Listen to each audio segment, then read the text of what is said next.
Record ko lang itong kuting na bagong panganak.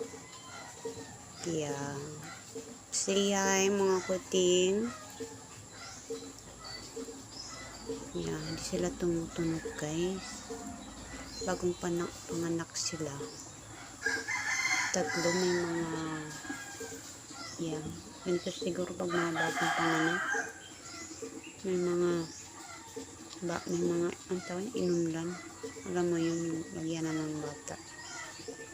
Ayan, tatlo sila guys. At may nakita na ako dyan na kipal o ay na ano, pinakalasan.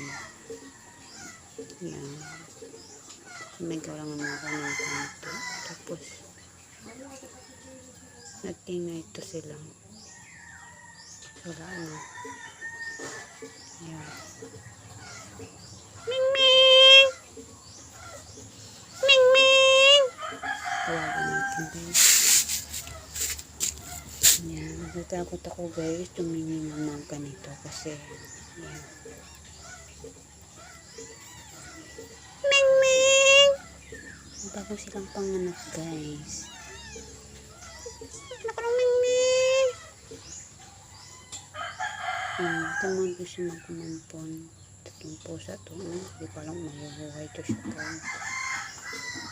Ayan. Tawa naman. Ayan. Yung ibon ko namatay na pala yung ibon ko guys. Dahil kinain ng buwang pusa.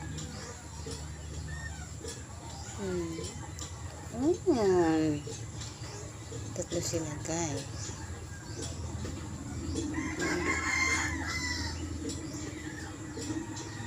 Ganyan para pag mga bagong panganak mo.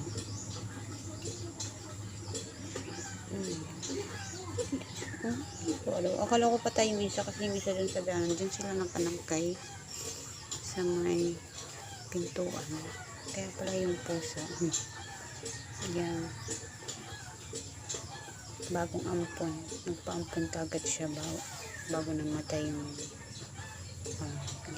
yung namatay. So, nalaman ko kasi naguli siya ng salagubang. So, yan. Tatlo sila. May mga ano pa siya. Ahat daw yung ganito. Alam mo yung hindi siya.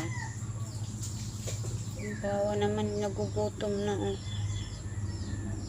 Kawawa naman, nagugutom na yung pusa. Guys, gusto nilang dumiti. Kawawa naman. Kasi nakit nanay niya, uging gutom na. Siguro yun na nanay. Nagugutom na yung pusa, guys. Gusto nilang kumain. Yeah.